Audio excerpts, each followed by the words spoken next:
for your patience. I'm really excited that you could all come to this APSA Social Science and Humanities panel on critical and social perspectives on aging. We have three wonderful panelists today, Dr. Michael Saylor, Dr. Carla Keirns, and Dr. Greg Sachs, who will all be talking about aging, social science, and humanities. I think it'll be a really interesting conversation. We're going to start out by, I'll just say a couple of words about the plan for the panel, and then I'll let each of the panelists introduce themselves. So broadly, this panel, we're hoping that it can be an organic, spontaneous conversation about aging, and also using aging as a mechanism or a sort of scaffolding to have a broader conversation about the role that the social science and humanities play in healthcare, medicine, and medical research. I think this is I've been really interested to be participating in this meeting. It's sort of exposed me to a lot of new ideas and new ways of thinking, and I hope that this can be a sort of interdisciplinary space to explore that kind of outside of our comfort zone way of engaging with important questions. So I'll start by giving each of the panelists a couple of minutes to speak about themselves, to introduce themselves briefly and talk about their work. And then I have a couple of questions prepared, although I would really rather if they could answer your questions, so that we'll have ample time for a Q&A and back and forth discussion, and hopefully we'll just let it go from there. So without further ado, I'll let the first panelist, if you don't mind speaking first, Dr. Janelle. Sure. Yeah, thanks. We are not such a huge group. I don't know if we actually need this, but I'll just speak into it anyway. So I'm very happy to be here, and I'm just going to call up my notes.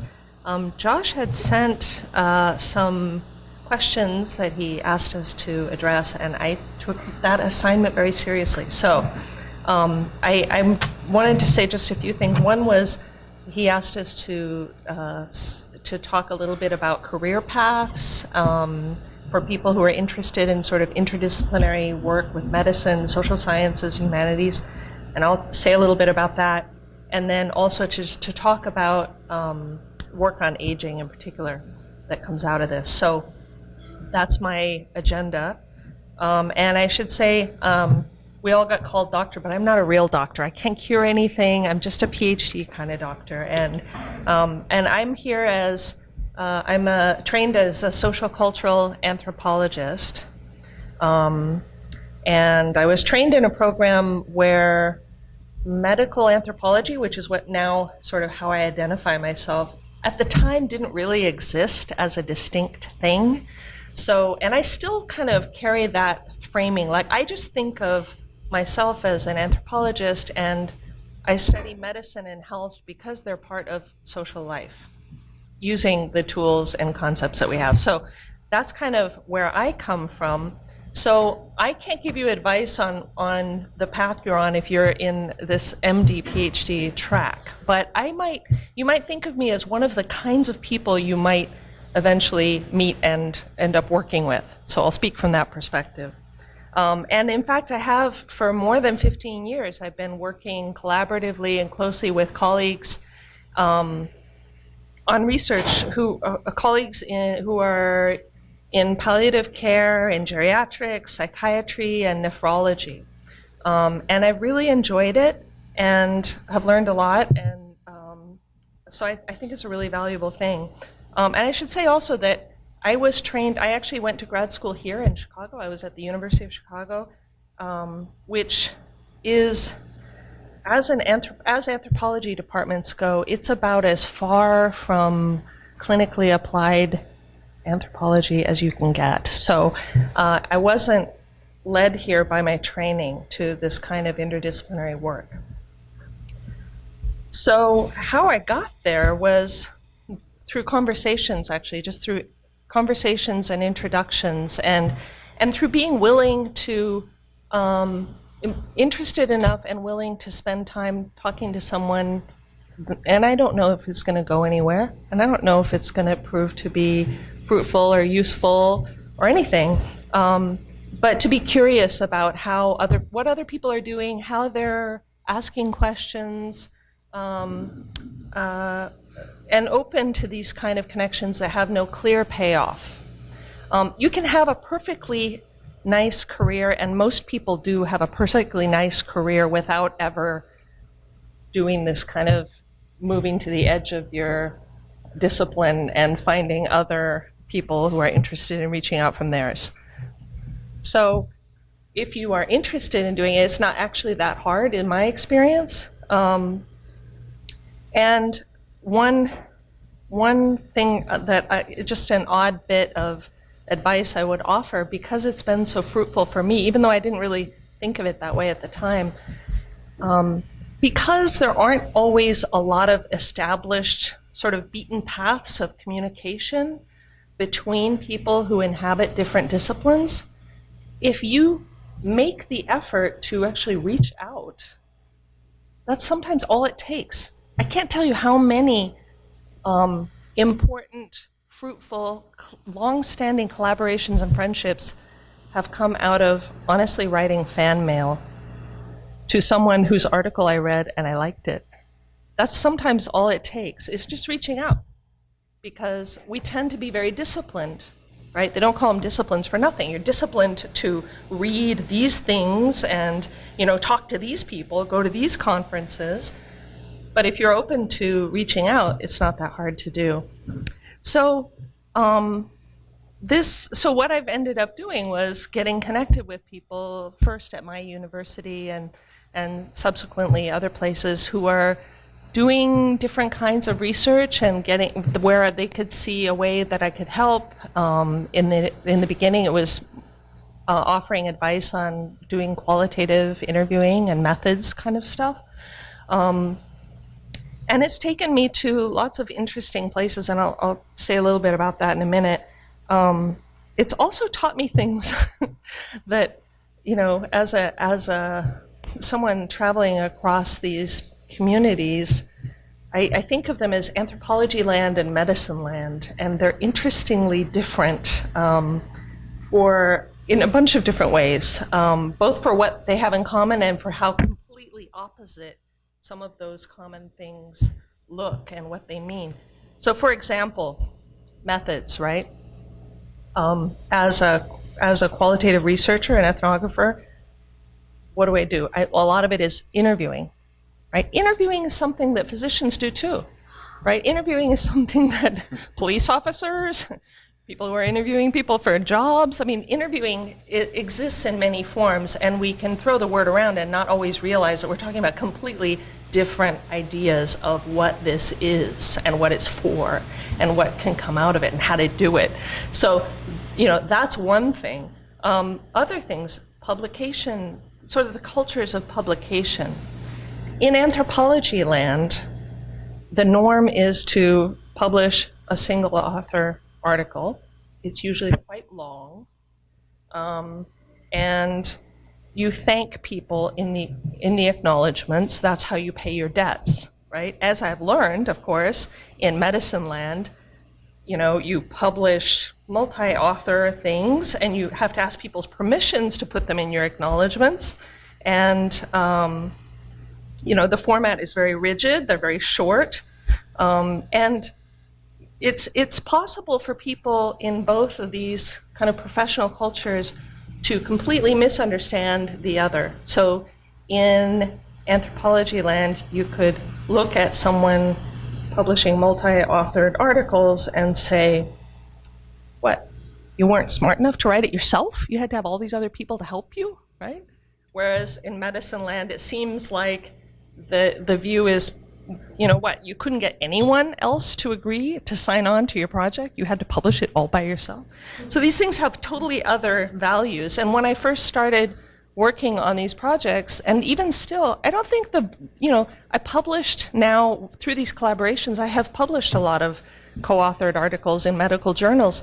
No one in my profession in anthropology is ever going to read them, for the most part. They don't, they just sort of, those cultures remain somewhat separate. I could say more. There's a lot more about how you present things at conferences. There's all these funny differences. But I think one of the interesting differences that I've noticed is sort of about practices and conceptual frameworks. it's interesting to me that the anthropologists, social scientists like myself, we think of ourselves as the ones who are steeped in thinking about societies and groups and networks and, very kind of not individualizing. But in terms of our practices, our research practices and our publication practices are very solo, very Lone Ranger, right? Like I said, single author publications. You do your research alone, you publish it alone. Whereas my experience with medicine is that conceptually, the pressure is to relentlessly individualize a lot of things, looking for sources of problems and targeting solutions at individual bodies, individual lives. But of course, they do it in groups. So it's just interestingly different. And the one other important difference, I think, has to do with sort of what you think the research needs to do to be successful. So in medicine land, as I call it, that you want a deliverable at the end. You've got to, there are practical problems. You've got people who are suffering. What are you going to do, right? What is the upshot of your research? What does it tell me that can help me do things better, right? In anthropology land, in my cynical moments, I'll say, we don't solve problems, we problematize solutions, right? We actually the contribution tends to be to provide contexts for understanding, right? And to say some version of, it's all really complicated, right? So what do I do? Well, it's all really complicated. And those are not easily reconciled sort of orientations toward research. But I think it's actually a valuable place to inhabit where you have both of those things going on. Because you can sit around and talk about how complicated things are, but if there's not the edge of needing to actually address problems in the world, you lose something. And if you're trying to address those problems without acknowledging and engaging with the complications, then you're losing something too. So I've gotten involved in various kind of collaborations, mostly because I find it fun and interesting and worthwhile. And it's not something that I have to do for my job, and most of my colleagues don't. But I like it, and I find it worth doing. So in terms of what's come out of these collaborations, specifically with regard to aging, I think one of the things that I feel like I have to contribute to these collaborations is to try to keep our attention as a research team on a kind of holism, right? Where you're thinking about how systems of thought, ideas relate to systems of action, like how patterns in how people act and interact. And that gives you different questions sometimes than could come up without these kind of collaborative conversations. So, for example, one of the points that follows from thinking about holism in this way is that medical practice is embedded in complex social institutions that have their really interesting, complicated dynamics that have lots of consequences, including health consequences that we need to understand. So, as one example, as part of a team led by a nephrologist colleague, Dr. Ann O'Hare, who is working on advanced care planning for older adults with end-stage renal disease.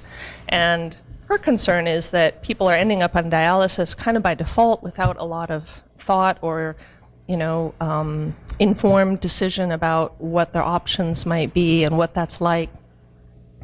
And so we interviewed practitioners of all stripes who work with people with kidney disease, so dietitians, social workers, nephrologists, primary care docs, all kinds of people.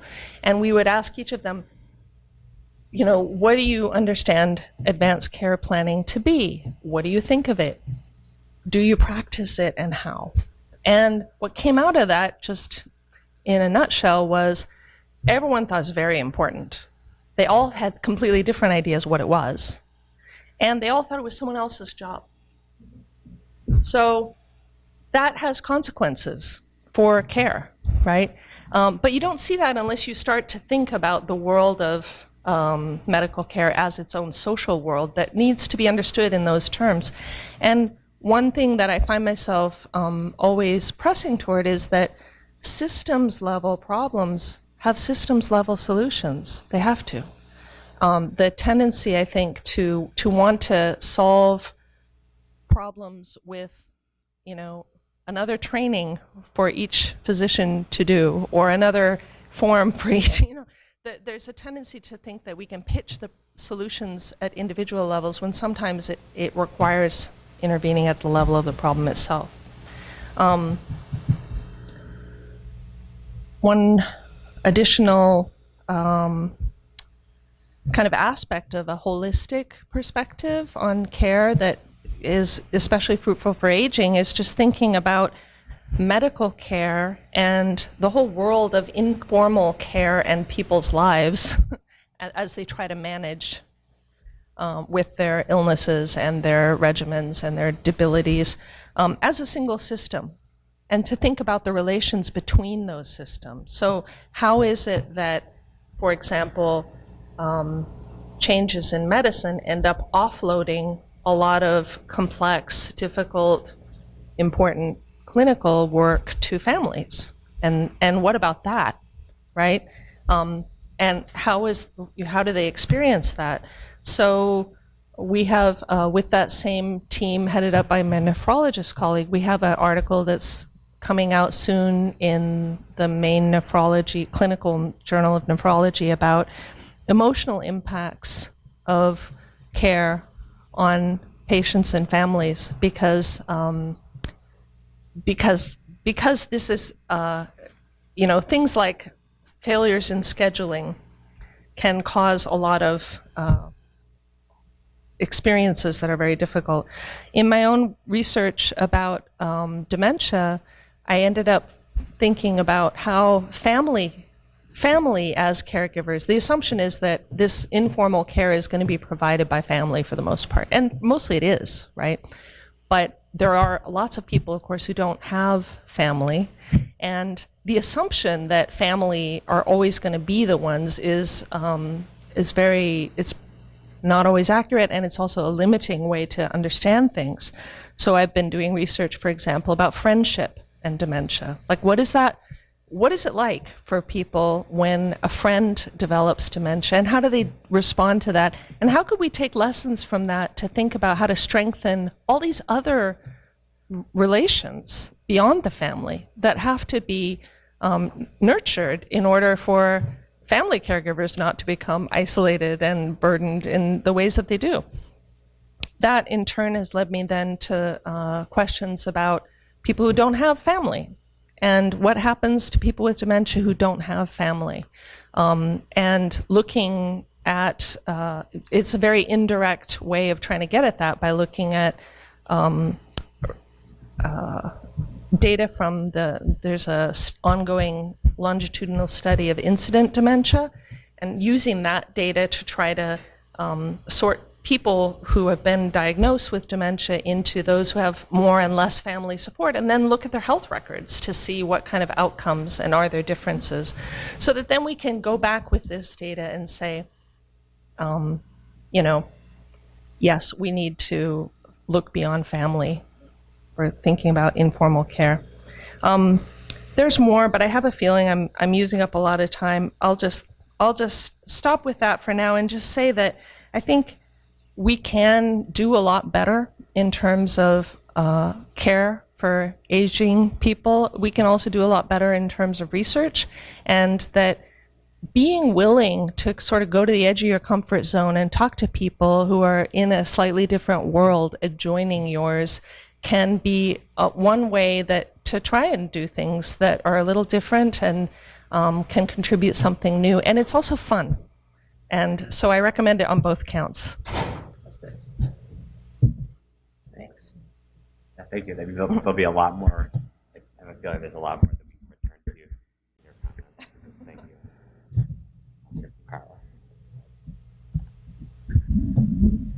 So I spent lots of time nodding because I see so many of the things that that Dr. Taylor described both in my research and in my clinical practice. I am MD PhD trained in history of science, was actually what my PhD is in. I'm boarded in internal medicine and palliative care. I did a 3-year postdoc with Robert Wood Johnson in Michigan in community-based participatory research, health disparities, health services research. Because when I did my PhD, I worked with Art Kaplan and Chuck Busk and Charles Rosenberg, and so ethics, sociology, mostly qualitative, and history were my methodologic training. And as I looked at how I was going to make a career in medicine, even if I wasn't going to do a lot of large data set analysis, I felt like the language of and the analytical frameworks of epidemiology and health services research would be useful to me. So I just want to give you a snippet from my clinical practice, a snippet from my research, and then I'm excited to hear the conversation. So I sent someone to hospice this week who was 35, someone who was 32, someone who was 24. And then I went to my social worker and I said, can we please have the next one be 92? Please. Because those young deaths feel out of sync. They feel out of place. They feel wrong. 2 of them were long expected, young patients with cancer, and one was with her kids a week ago and had a massive PE, cardiac arrest in the field, and we sent her to hospice yesterday. And her boys are only a little older than this guy. And those break our heart. So as I think about life course, when our patients live their lives, they live through history. I'm a historian, so I look at a patient who's 80 and I try to imagine, what have you been through? What has shaped you, shaped your beliefs and understandings, and what has your body been through? And so the 80-year-old man I saw this week with heart failure is African American, lived his whole life in Kansas City, worked for the railroad, a few other physically taxing jobs, and now he's 80 years old. He has a couple of daughters. He's widowed, and his heart is end stage, according to our cardiologists. His EF's maybe 20%. He's not a candidate for transplant because of his age. He's not a candidate for a lot of our other fancier machines and technologies, similarly because of multiple chronic illnesses. But his advance directive specifically says that he wants all procedures, all technologies, whatever we can do to keep him alive, regardless of quality and regardless of cost. That's not usually what they say. I see a handful like that, maybe one a year. Most people write an advance directive to be protected from all the things the healthcare system might do to them. But this gentleman is afraid we won't do enough. He is afraid we won't do what we would do for our own loved ones. And why is he afraid of that? He's an 80-year-old African American man. When did we desegregate the last hospital in the United States? 1966. How old was he? 30. So I'm not surprised that he feels this way. I need to talk, or it will end up being my colleagues, need to talk with him and his family further about what care he wants. But I end up being the person who says to my colleagues, well, let me give you a little insight on where his relationship with the healthcare system might have come from, and then let's figure out how we can move forward with him. I saw another lady who was 60. Her heart is in a similar condition to his, but her kids are not grown. They're grown. They're in their 20s and 30s. And they're not ready to lose their mom because 60 seems too young. 80, he's made it past the life expectancy, median life expectancy for the United States. But 60, she hasn't. But she's not got more than a year, I would guess. And then we had a young lady, 25, with end-stage heart failure. She would have been considered a candidate for heart transplant, ventricular assist device, other things, except that she was 450 pounds. And I don't know her history. I don't know how she came to the medical condition she's at, but her family was not ready. And so when I see patients like this, I think about my research and experience in health disparities. How did we come to this place? Why are we in the state that we're in terms of trust? Why are we in the state why are their bodies got so many more, as I used to say when I worked in Michigan with retired auto workers, why do their bodies have so many miles on them? And how can we think about that? And how does that change our practice? How does that change the way that we think about and work with their families?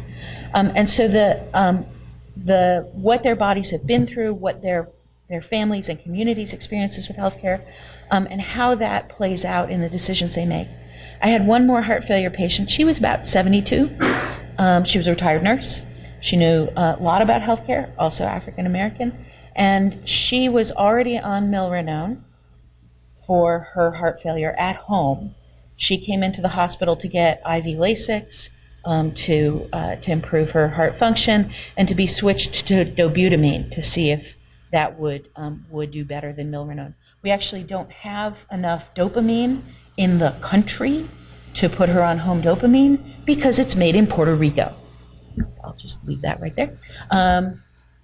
But dobutamine we were considering. And by the time I got called to see her, 12 different people, and I don't think I'm exaggerating, had tried to convince her daughter that she should be a DNR.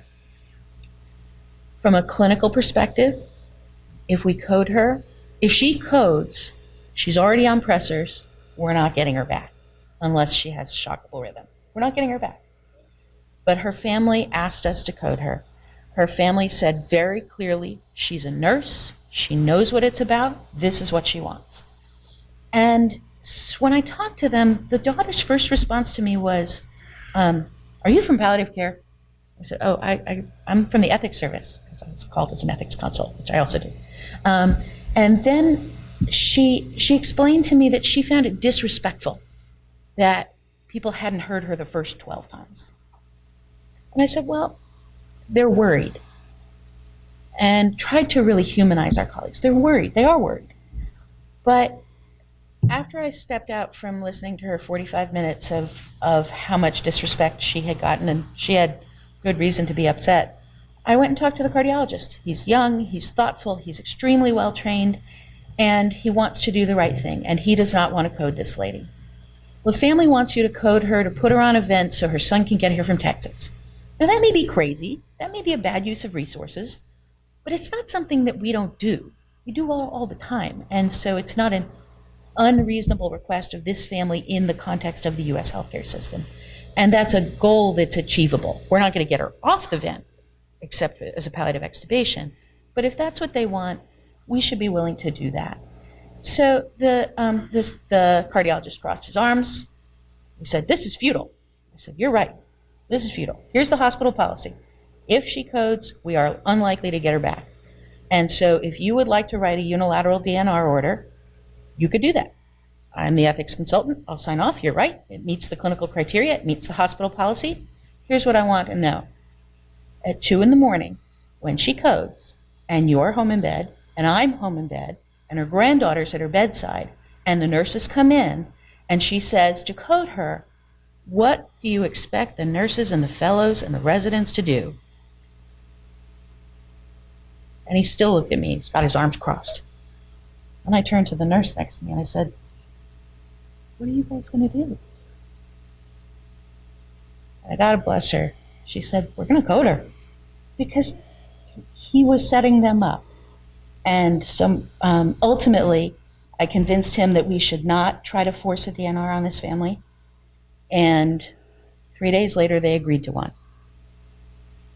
Because they were heard. They were heard out.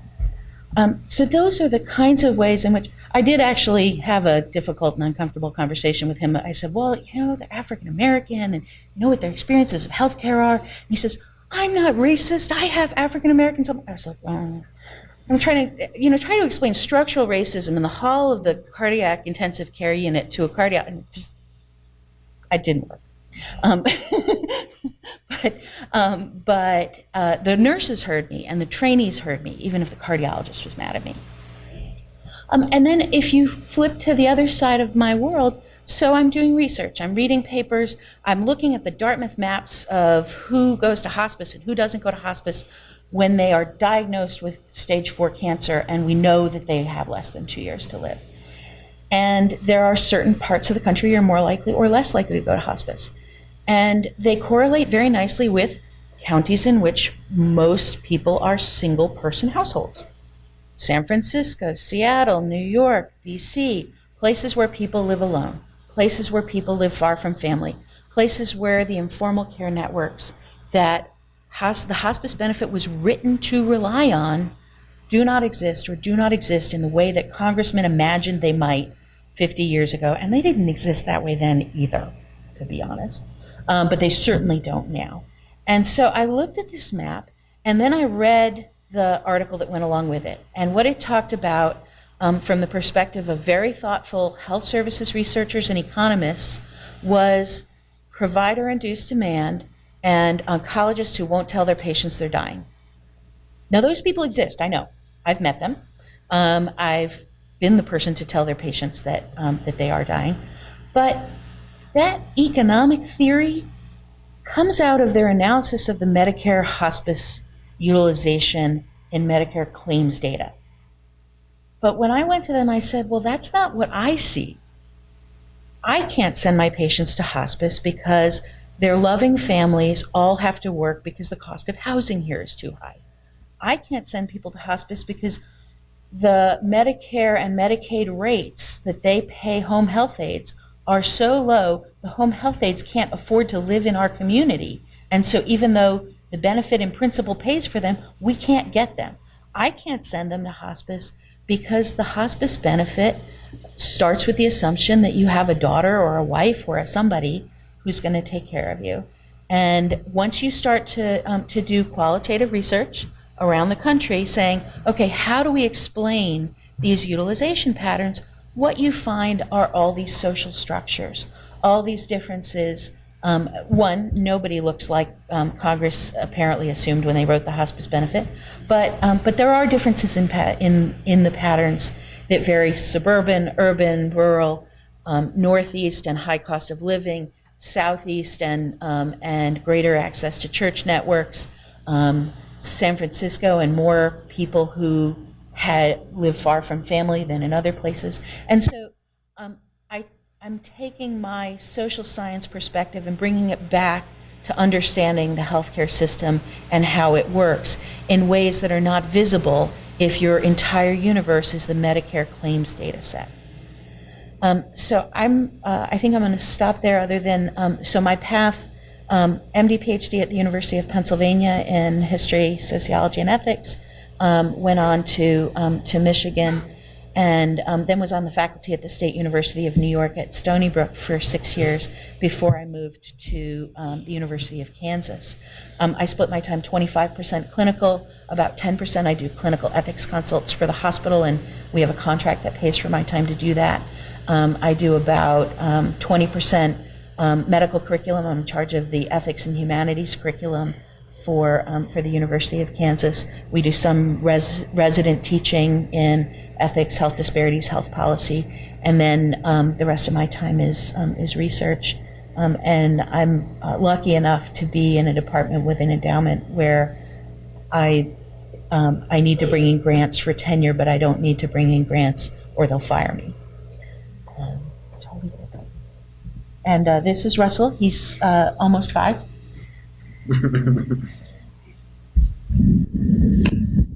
So, hi, I'm Greg Sachs. Thank you for the invitation to be here, and to all of you for being here at this hour on a Saturday evening. I took Josh's directions, and I'm going to start actually with sort of my pathway, and it begins on a very cold, dark, gloomy February winter in Chicago. And those of you who have been around here or in similar cities know that if you're an intern at that time, you're getting up when it's dark, you're going home when it's dark, and so it's gloomy to start with. But back in the day when I was an intern, which I won't tell you exactly when because it will show that it was probably before most of you were born, but it was before the work hour rules. So I was on call every third night, which meant that I got 1 day off every 21 days. My program had us take our entire month of vacation all at once, so that I had already used up my vacation and I was looking at the rest of the year from February on being dark and gloomy even when it got lighter.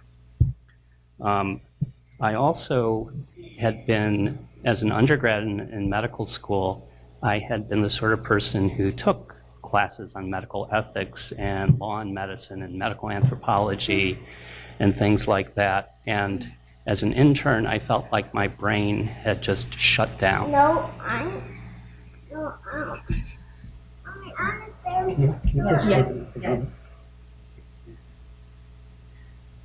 So I was in survival mode with my brain sort of shut down and expecting more gloom. And then in February, my rotation in the general medicine service was with a geriatrician and ethicist, who was also the division chief at the time for general medicine. And I had the most wonderful month. We talked about all sorts of ethical dilemmas in the cases that we encountered. We talked about various sorts of problems our patients had, about healthcare system and issues of justice and access and equity. And we even pulled literature on what was at that time labeled undesirable patients and talked about how different kinds of patients made us feel as clinicians and what those reactions actually meant. So it was this absolutely wonderful month that sort of happened by chance because I could have had a different attending. And after that month, I ended up talking to her about sort of career options, and she said, you know, geriatrics is a really great thing for if you're interested in these sorts of questions. It can actually be sort of your practices, your lab, the kinds of questions you're interested in come up every day. And she offered me an opportunity to do the geriatrics fellowship, which didn't exist yet. And there was a fellowship director, but they didn't have the first cohort of fellows yet, so I had nobody to talk to. And she wanted me to sign up to be part of the second class. And what's more, what she was proposing was that I could do what we're not supposed to call short tracking, but it was physician scientist, even though I'm the only one up here without a PhD, that I could do 2 years of residency and then a 3-year fellowship. And we actually proposed it and got the ABIM to approve it, even though they said, this is really weird and nobody's ever done this and you want to do ethics and geriatrics? Well, okay. So that's what I did. And it turned out to be just, you know, amazingly wonderful and the sort of thing that kept my brain waking up and has kept me energized and working throughout the rest of my career. I also happened to meet the social worker in the geriatrics program when I started my fellowship, and we're married almost 30 years now, so I have a lot to thank my mentor for, more so than most people. But I think that's one of the interesting things about how sometimes people end up making decisions that, you know, you never know what may happen that could take you down different pathways. As I got more interested in focusing on questions about ethics, my mentor actually said, well, you know, if you're going to be really serious about it, you should also do this ethics fellowship they have at the University of Chicago. So I did that too. Gradually over time and then increasingly, we sort of carved out Alzheimer's disease or dementia as essentially being my model for being able to ask and try to answer the questions that I was interested in. And the neat thing about using dementia as the model was that I was very interested in research ethics. And so the whole issue of like evaluating people's decision-making capacity, when are people no longer able to give consent for research for themselves? How do you actually do surrogate consent or proxy consent for research? What kind of research might even be off bounds in people who aren't able to consent for themselves? fundamental questions really about, well, we're doing this in order to get generalizable knowledge that will help other people, but this is somebody who's not buying into that because they don't have capacity. Is that okay? What kind of risk would be okay? Maybe we're just drawing blood or doing an LP. What if it's a drug that has more toxicity that we want to try? Would that be okay? What about studies that don't actually hold out the prospect of potential benefit? Is it okay to enroll people who can't consent in that? So a lot of really neat kinds of questions that one could ask. And then in clinical ethics, there's sort of parallel things about decisional capacity, especially with dementia. We're also talking about people who are older and nearing the end of life. And so issues of palliative care and end-of-life care come into play a lot. And even just upstream from that, management of other chronic medical conditions and whether or not that should be done differently for people who have a life-changing illness like dementia is really important.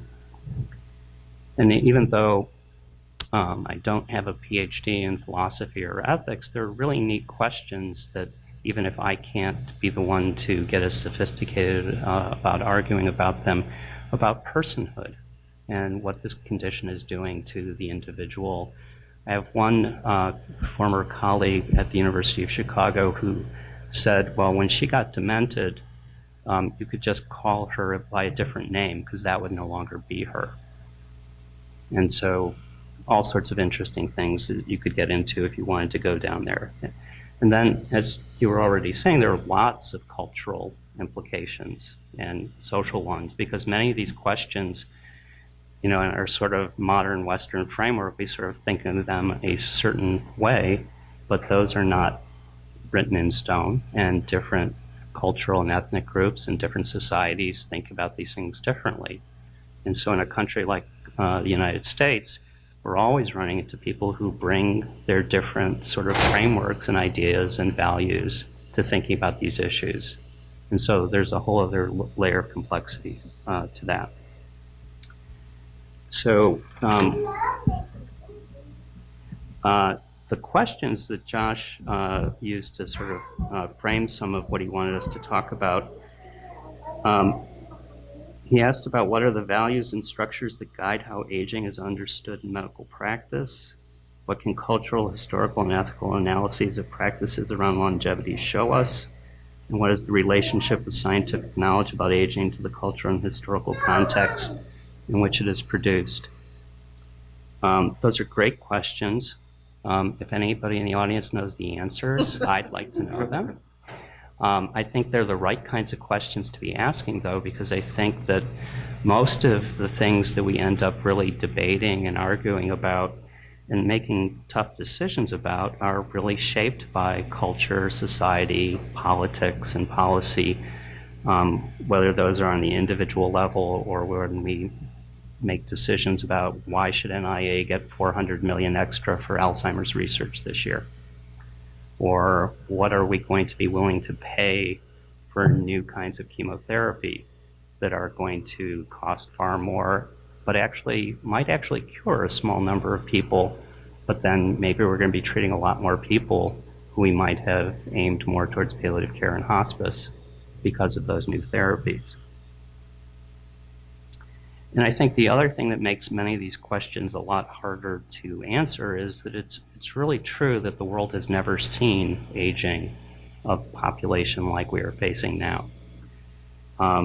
It's really sort of sobering when you think about what people have sometimes called the silver tsunami, or sort of the aging of our population. The first baby boomers just turned 70 a couple years ago. So in a sense, we haven't really seen much at all of this enormous impact about what it's going to do to our medical care systems, to families, to the economics of healthcare, or even to institutions. Like, how are we going to be able to provide long-term care and supportive services to that large and aging population? What are we going to do for work when people have to take off of work to be able to care for aging relatives or have their work disrupted because of care needs for an aging relative? So I think there are a lot of really interesting things for us to potentially talk about. So I want to be able to stop. Right now, I'm a professor of medicine at Indiana University. I'm the chief of general internal medicine and geriatrics, which now has some 300 faculty in my division. So I spend a lot of my time sort of wrangling with people and guiding other folks in a large division that's much more like a department or school. And I spend more of my time now mentoring junior faculty.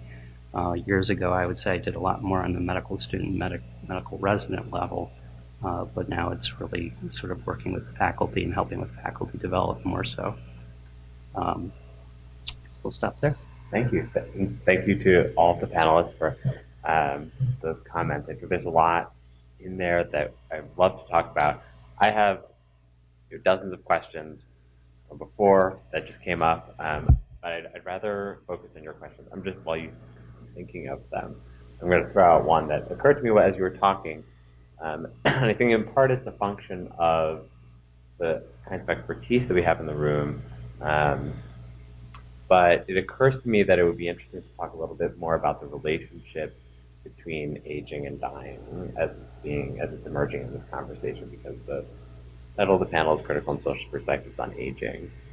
And the meeting theme is healthy longevity or aging. I don't know, I saw it both ways.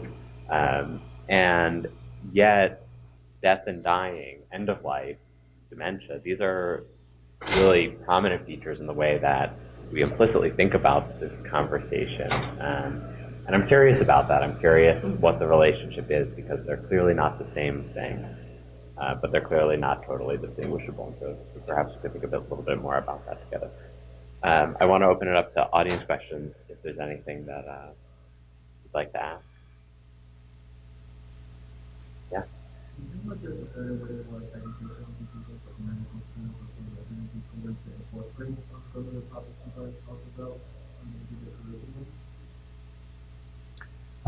Yeah. Thank you for the question. I think it was very disappointing to me. My medical school, Indiana University School of Medicine, actually just underwent a major curriculum reform, like many medical schools do every couple decades. Whether they think they need it or not, they sort of do it.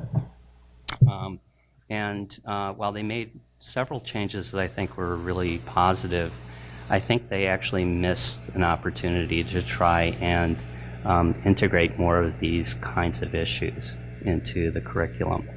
I think that the political reality of most curriculum reform issues are that they end up being about turf, and to put something in often means taking something out, and people who run courses or run rotations fight bitterly to maintain their turf, in part because they think that what they have to teach is really important, like almost any faculty member thinks.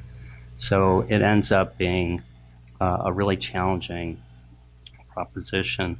I think that many of us end up seeking ways of piggybacking many of these things onto other kinds of efforts. So if there's an effort about communication, let's say, that's sort of trying to enhance building of skills in communication, not just in interviewing, but throughout a four-year curriculum, we'll then see if there are ways that we can build in some of the things about ethics and about breaking bad news and about talking about advanced care planning and goals of care and things like that. But it's a tough battle. It's a really good question. I think that my recommendation to folks would be, if these are things that they care about, that if students are speaking up about it, that often helps a great deal. Students often have more influence than they think in demanding things in the curriculum. If I can add, obviously I'm not teaching in a medical school, but I sort of see students who are wanting to go into medicine. And we have in my department a big, thriving undergraduate medical anthropology program, and these are students who often are also majoring in sciences and hoping to go on to medical school. And it feels to me like a virtuous thing to try to give them some tools for thinking about medicine and health that they won't get in an organic chemistry class, right? I remain a little unconvinced that the systems for deciding who is going to be a good doctor, for admitting people, are as thoughtfully designed as they could be. You know, it's like if you think about what are the criteria that get people in, do those criteria reflect, like, let alone what happens once they get there, but are you actually weeding out people who might already be inclined to want to ask some of these questions, pursue some of these interests, by valuing very different things in that decision? Yeah, I think that, to piggyback on that, that often the people who get selected often look like the people on the selection committees. And there's a lot about that that's written nowadays about implicit bias and diversity, and the way that you get a more diverse school or faculty is by having search committees and admission committees be more diverse. But I think there's another way in which, if there were people who are in positions on the admissions committee or in positions of authority relating to the curriculum or in the dean's office, that would certainly help a great deal towards valuing some of these aspects of education greater. I guess I also just think of it in terms of, with any curriculum, you're dealing with scarce resources, which is time, the time of the students. There's only limited time, and who's important enough, or whose topic is important enough to get some of that time. And in that sense, any budget is really a statement of priorities. So the curriculum shows you what have been decided to be the priorities. And if you question those, then that's a conversation that needs to go back into the design.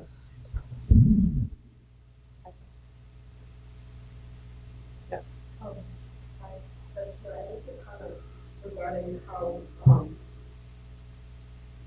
it is to, because it's been a common systemic, so just looking at identity for us, because I think that's the shortcomings of you design the curriculum to get a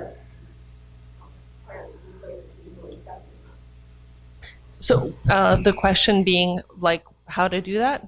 Yeah, anyway, That's a political. That's a political question. I mean, that's a question of politics, in the sense that your question is, how do you get a bunch of people to do something different than what they've been doing? That is politics. I don't know. I mean, I kind of am an outside observer of medical schools. I'm interested in admissions because I think one of the things I see as someone working with undergraduates hoping to go on in medical school is that there's been a sea change toward also students learning somehow, I don't know where it's been announced officially, that they have to have certain kinds of clinical skills to even go to medical school. So everyone thinks they need to now get shadowing, a medical scribe work, or global health experiences. There's some sense that you need to have like physical proximity to people suffering and clinicians helping them in order to, I don't know what, demonstrate your commitment to studying medicine, or, there's strange things at work that I don't quite understand. Can I try? Yeah. So when you said system problems requiring system solutions, and you asked your question, one of the things that I had thought of was, we do, and lots of people around the country are doing things about training students, residents, faculty, at being able to better have conversations about advanced care planning, for example. But that's probably a good example of one of those things where it's a necessary but not sufficient approach. And Bud Hammis, who's known for a framework called Respecting Choices for doing this kind of training and related work, really talks a lot about how in where he's from in Wisconsin, they did a whole effort throughout their community, and he really emphasizes that it has to be system-wide approaches. So it's not just teaching people to have a conversation, then you get an advanced directive or a pulse form and you stick it in a chart. Doesn't work. Right. You need to have a system where people are, not just the doctors, but the community needs to be educated about the importance of this. And then if the conversation happens, it needs to be captured, and a document or a note needs to then be not only put in the record, but then it needs to be accessible to people when they show up in the emergency room or when they get care in another system or things like that. And then there needs to be a way of pulling it up and having conversations to follow up on that. So you need to have not just teach doctors how to have the conversation, but you have to have it be this whole like cascade of things that actually get from you talked to it actually influences care at the other end. And those are all system things that have to do with records and processes of care and admission procedures and interoperability of records and all sorts of things that aren't about just teaching Right. more people to do better at their own talking. And it's, you know,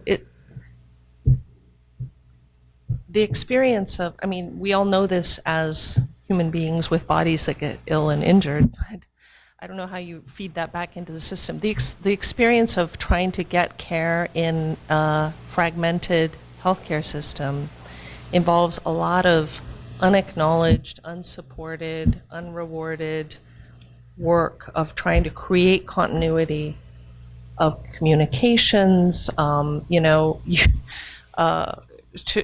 There's all these people trying to patch dangerous gaps in the system. And that's a lot of that falls to informal caregivers if they're around. Sometimes it just doesn't happen, and then you just get, you know, people suffering the health consequences of that, which is different from the question about medical education. But I just think, you know, just to echo Dr. Sachs's point, it's retraining, fine-tuning how you train individual practitioners is not going to solve that, because we have a system built around not thinking about death, first of all, or aging. And we also have a system that isn't one, right? It's many multiple, incomplete systems that don't communicate with each other at all.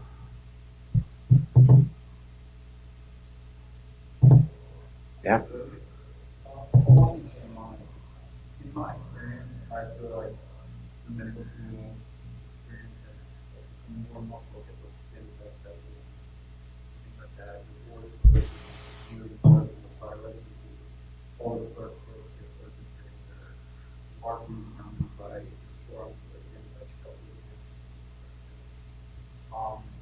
and things like this don't really they're not the things. I feel like mentors are motivated by practice, good work, and things that are probably not. There is like a step two here of people. Yeah. And I'm not sure that we could motivate them,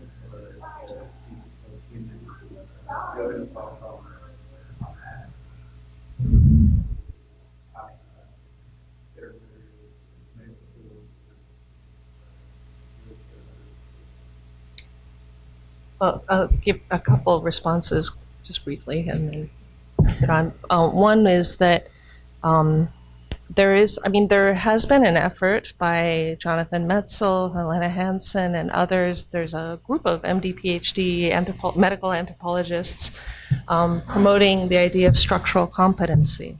The idea that you need to actually give people the training, the conceptual tools to think about structures and to think about systems, right?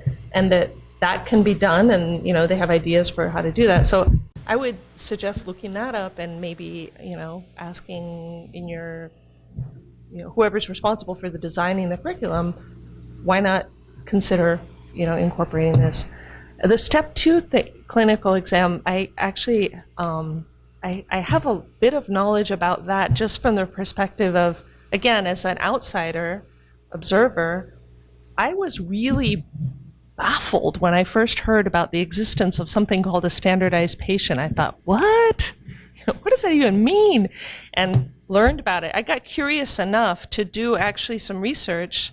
I interviewed like 20 some standardized patients and some of the medical faculty who work with them and some of the people who write the scripts and everything, and about like, well, what is this? What's going on here? I mean, because the reason it was interesting to me was as I looked into the medical literature, it was like, the argument is we need to move toward this form of clinical training, right? Why? Because it's better because it's more real, right? Because people are actually interacting with a human being rather than writing an exam. And it's better because it's not real, because they're not sick. So I asked standardized patients, like, what is realism? Everyone agrees it's really important, but how do you do it? And it was very interesting because I guess I'm skeptical that you can sort of get around the complexities of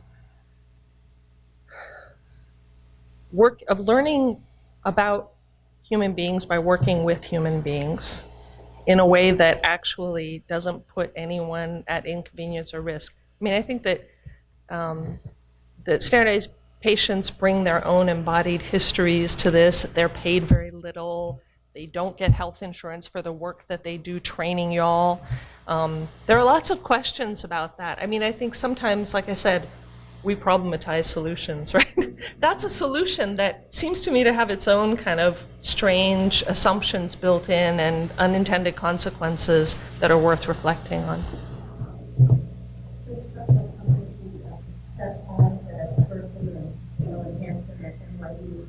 Put together curricula both for the medical and for the residents. As we started to do things like disparities in the medical curriculum, the response of a lot of poverty. All right, now we have to solve poverty too. And so what we have tried to do is both give people skills. Okay, so I don't want you to be aware of these things. I actually want to give you some tools to answer those questions and answer yes. And that may be knowledge about how to refer to orders, how to refer to social workers, or knowledge about programs in your community, so that you're not being disempowered by knowing there are more problems. You're being empowered to help solve them. But then the other, you're right, that it is not 100% solution to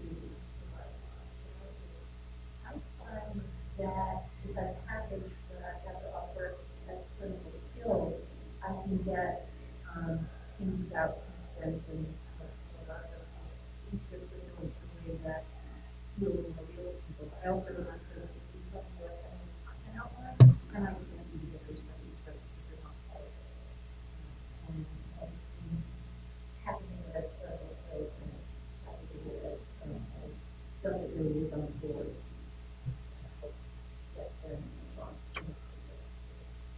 Just one quick thing. You're right, though. I mean, I think that's a real problem. We know that how people do on tests is a really good predictor of how they will do on future tests. And that's about it, other than knowing that when people do very poorly on many of these kinds of standardized exams or the board scores, those do tend to identify people who will have trouble and need help moving forward, and it identifies a high-risk pool of people who end up dropping out of medicine. But for the vast majority of people, we do spend a lot of time making people take tests. I do think that at the residency level, there's been a lot more movement towards competencies and milestones and things like that in fact aren't even tied necessarily to where you are in the 3 years, but it's looking at do you provide evidence of very critical thinking, great skills in communication with patients, advocating, et cetera. There are things that I think are moving in the right direction, at least at the residency level. And so I'd be still hopeful that we'll eventually get there for medical school as well. Can I ask you all a question? Just as a bunch of MDs and or MDs in training. With all the testing, do people often fail and get excluded as a result? Like, what's actually the stakes?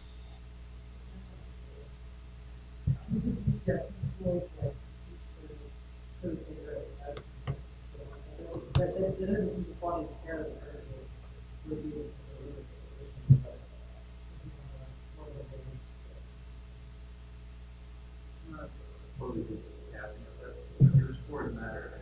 You want to, like, at my school, for example, like, if you're board of different and get yeah. You're mostly kids yourself, and both you need that at least at least national to include so it's not just the passing, it's that having for and I think it's not isolation. I think a lot of people think that it motivates you. You could be like great in the clinic, do everything perfectly, and then you get including the trickle down stuff like that. So you studying this stuff.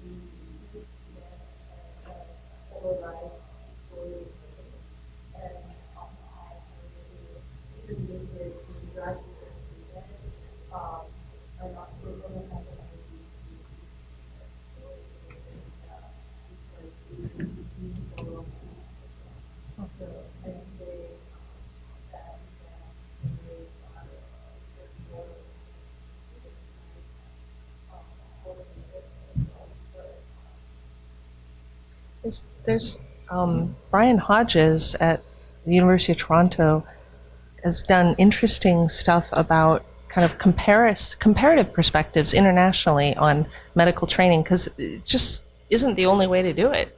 I mean, there's lots of places that organize it very differently. So it's interesting. I just want to note that we're a little bit after 7 o'clock, and we got a little bit of a late start. This is like the what always happens with the late afternoon panels. You know, the minutes stack up for the rest of the day, and we're a little bit late. So if people need to sneak out, I forgive you. But if it's okay with our panelists, I'd love to keep talking for at least a couple more minutes, and especially about this topic of training and testing and any other questions that you may have. Yeah. Sure. I was going to mention a little bit about period of care and teaching yourself. And I was just curious if you give a comment on the stigma associated with coming in as period of care and the continued changing of years, or what can you do? So I actually both worked for the ethics department service and for the child care service. And on that occasion, I was called as an ethics consultant. I actually talk a lot with the psychiatrist about, how when we did a consult, we asked the team, did you tell them who were sending us? But then as part of care, some places, especially in PEDS, will call it advanced care or supportive care or other things, partly to deal with the fact that people take saving life. But what we can do is start by introducing ourselves and saying, we see people at all stages of illness. Our first concern is your symptoms, whether you have pain, nausea, anxiety, anything like that. We want to make sure those things are addressed first. And then we go to goals of care and whether it's time to send you to the hospital later in the discussion and usually later in the relationship, often on the second, third, or fourth of their visit. So if you leave with narcotics, people are really willing to talk about DNR once you got them comfortable.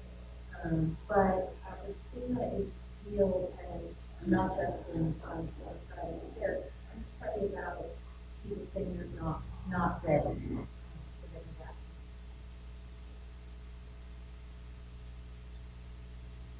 It sounded like.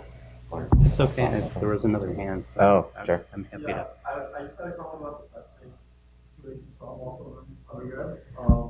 And my understanding of the whole situation from the institution has been that a lot of schools tend to use tests as a good predictor of how students will do with medical school. And I think they observed a high correlation where students perform well, academically, well in terms of the traditional academic metrics.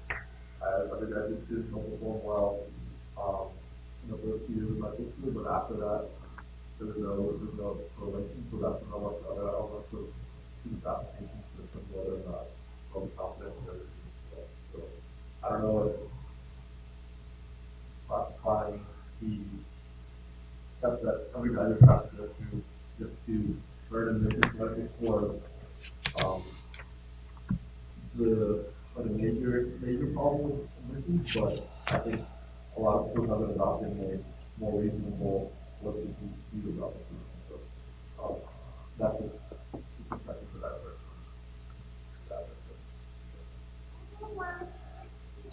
Yeah.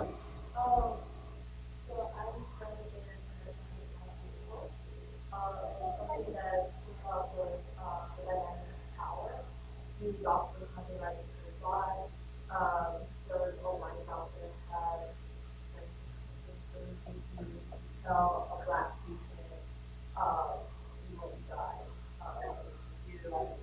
Within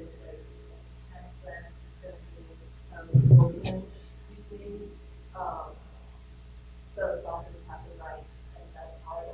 So I was wondering if you guys could talk about how you would use the dynamic power and just like using dying time to in the technology school, right? Like you were bringing the children that's not, you're not part of what that power is.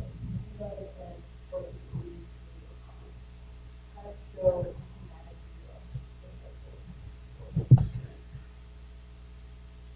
Power in medicine. I think that's a great question.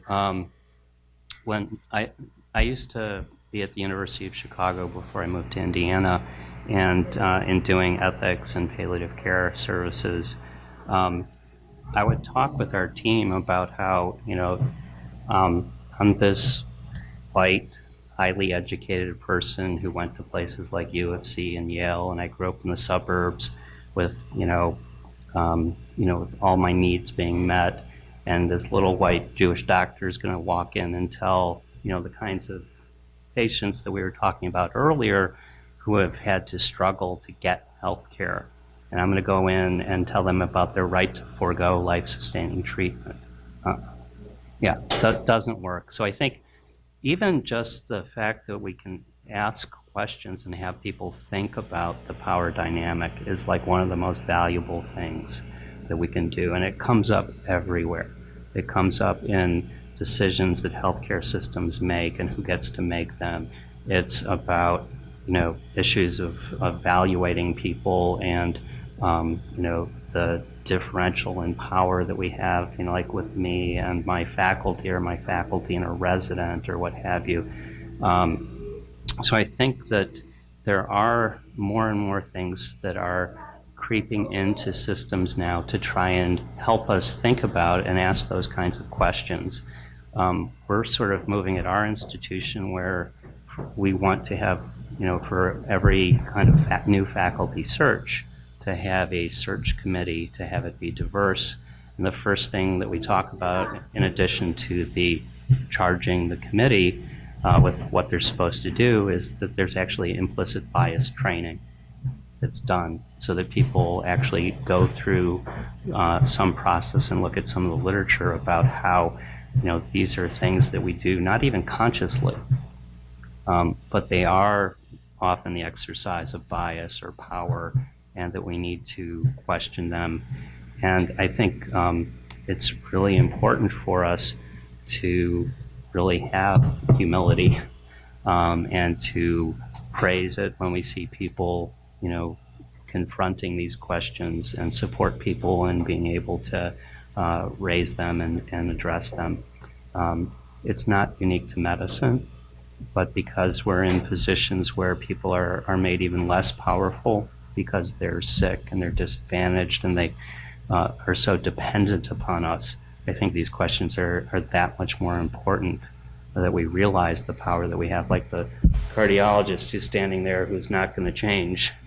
Those are tough issues, and we need to keep raising the questions and pushing for systemic change. I guess just following up on that, there's couple things that are interesting about thinking about power. Just big picture. One is that most people, or everybody, I think, experiences the system in which they find themselves as a system that's over and above themselves as an individual, right?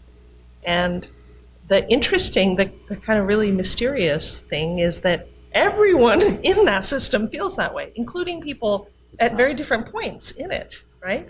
So, it's really, the question is not only what kinds of power inequalities are there, but how do people from where they are, from where they find themselves, understand the scope of their own agency to do things differently? And that's not always obvious, right?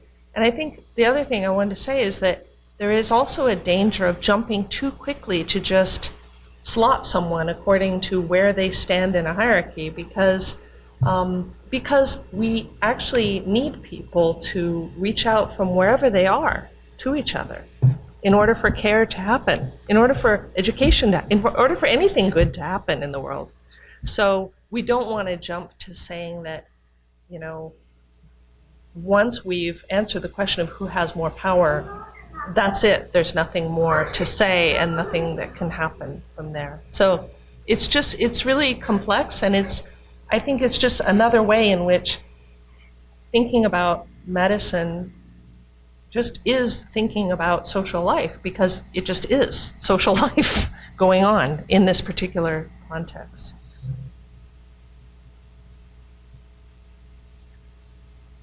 Carla? I would say about it is that when we're talking to folks at the end, I really try to listen first, and listen first, and do what we can to raise up the voices of the patients and families, especially if it's in a vulnerable environment. Whether that's advocating across the system to get it to do something for them that it doesn't default to, or whether it's telling them, like, quite simply, that we're on your timeline. We're not in a rush to get it out. We want to do today. We spend those efforts to get it. And that can be people feel empowered and protected, and that's very important.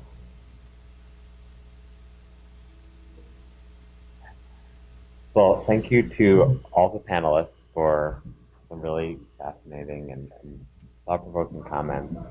I think that I just want to add that I think that it was you, Dr. Taylor, who mentioned at the beginning that it's helpful to think about medicine as a social world, and starting in that way, I think set the stage for what followed, in the sense that, being that medicine is a unique social world, we are all gathering information about it all the time, and I think it can be incredibly fruitful for us as a community of people. And I don't really know how all of you are positioned within it being the medical world, but how we as a community are experiencing these forms of socialization, these kinds of power, and dealing with these systems, and just taking a little bit of time to think critically and talk about it can be immensely interesting. So thank you for your attention.